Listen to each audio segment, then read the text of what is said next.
السلام علیکم ورحمۃ اللہ وبرکاتہ۔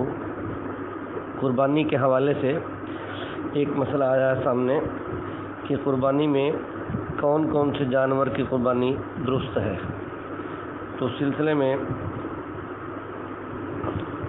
4 جانور ہیں نر و مادہ، جن کو حضرات فقہائے کرام رحمہم اللہ نے جن کی قربانی جائز قرار دی ہے: فتاوی عالمگیریہ، فتاوی شامیہ، فتاوی تتار خانیہ، فتاوی قاضی خان، فتاوی سراجیہ۔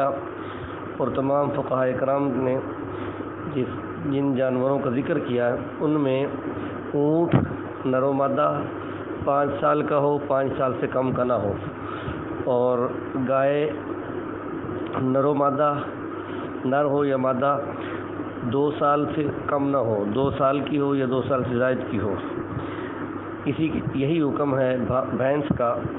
مشکات شریف صفحہ 127 پر کتاب الاضحیہ کے حوالے سے گائے کی تفصیل میں محدثین نے لکھا ہے کہ الجاموس نوع من البقرہ، یہ حاشیہ نمبر 9 ہے مشکات شریف کا، اس صفحہ 127 ہے کہ بھینس بھی گائے کی قسم میں شامل ہے۔ تو کٹا ہو، بھینس ہو، وہ گائے کی طرح 2 سال کا ہو یا 2 سال سے زائد کا ہو۔ تیسری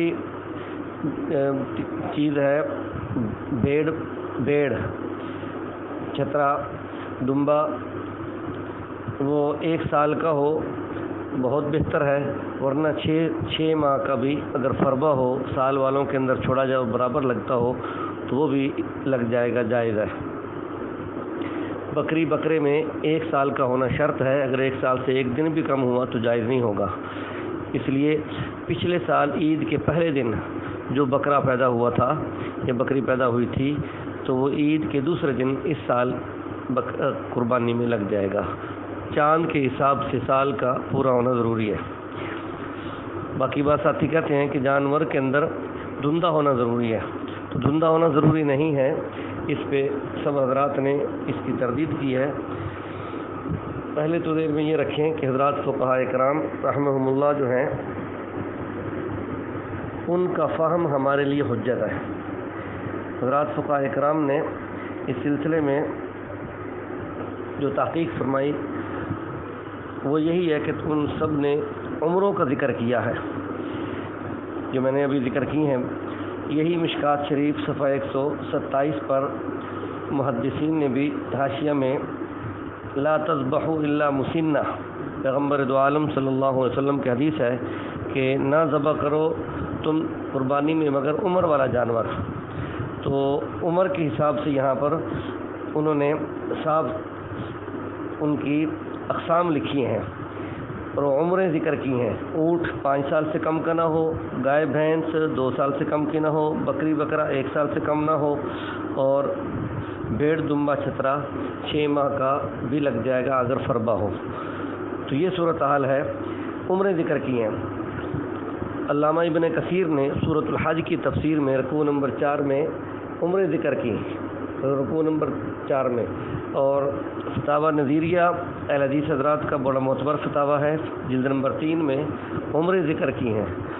اور اسی طریقے سے حدیث حضرات کی ہدیۃ المہدی، اس کے اندر بھی عمریں ذکر کی ہیں۔ تو عربی ہوں یا اردو ہوں، اہل حدیث یا غیر اہل حدیث سب حضرات نے عمروں کا اعتبار کیا ہے، دانتوں کا اعتبار نہیں کیا۔ بلکہ حضرت مفتی رشید احمد صاحب لدھیانوی کراچی والے احسن الفتاوی جلد نمبر 2 صفحہ 520 پر فرماتے ہیں کہ جانور کی عمر پوری ہونا شرط ہے، خواہ دانت نہ ٹوٹے ہوں۔ تو اس لیے زندہ ہونا ضروری نہیں ہے، نہ اس کے چکر میں رہیں۔ ماہر آدمی اگر دیکھ کر کہہ دیتا ہے کہ اس کی عمر پوری ہے، اور یا پالنے والا بندہ خود کہہ دیتا ہے، تو اس کی زبان پر اعتماد کر کے اگر قربانی کر لی گئی تو قربانی ادا ہو جائے گی۔ ایک سوال تو یہ تھا۔ دوسرا سوال یہ تھا کہ حدیث پاک میں آپ صلی اللہ علیہ وسلم سے قربانی کے جانوروں میں اونٹ کے اندر 7 آدمی شریک ہو سکتے ہیں، گائے کی طرح گائے میں بھی 7 آدمی شریک ہو سکتے ہیں، بھینس کے اندر بھی 7 آدمی شریک ہو سکتے ہیں، اور دوسرا اونٹ کے اندر بھی 7 آدمی شریک ہو سکتے ہیں، لیکن ایک روایت 10 کی بھی آئی ہے کہ اونٹ کے اندر 10 آدمی شریک ہوئے ہیں۔ مشکات شریف صفحہ 128 پر یہ روایت آئی ہوئی ہے۔ تو اس روایت کا جواب کیا ہے؟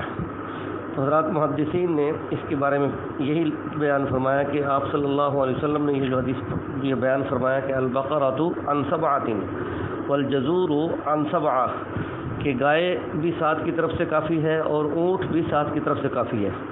یہ حدیث ناسخ ہے اس حدیث کے لیے جس میں 10 کا ذکر آیا، حضرت عبداللہ ابن عباس کی روایت، اور مشکات شریف صفحہ 128 پر جہاں یہ حدیث لکھی ہے وہیں پر ہی یہ فیصلہ لکھا ہے کہ والجمہور علی انہ منسوخ، کہ جمہور کے نزدیک، جمہور اہل سنت والجماعت کے نزدیک یہ حدیث منسوخ ہے۔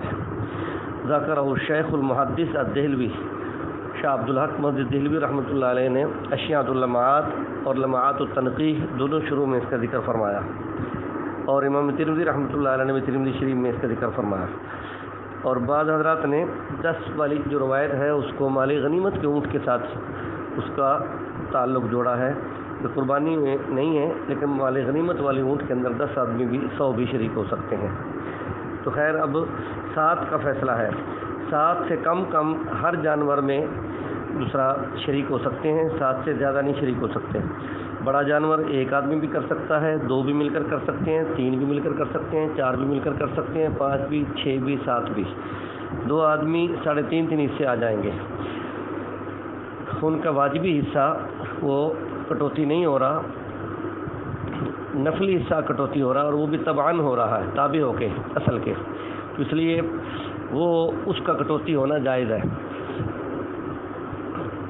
باقی افضل یہی ہے کہ حصوں کی تقسیم بھی کر لیں، کہ ایک صاحب 4 حصے خرید لے، دوسرا ساتھی 3 حصوں کی قیمت ادا کر دیں، یہ افضل ہے، ضروری نہیں ہے۔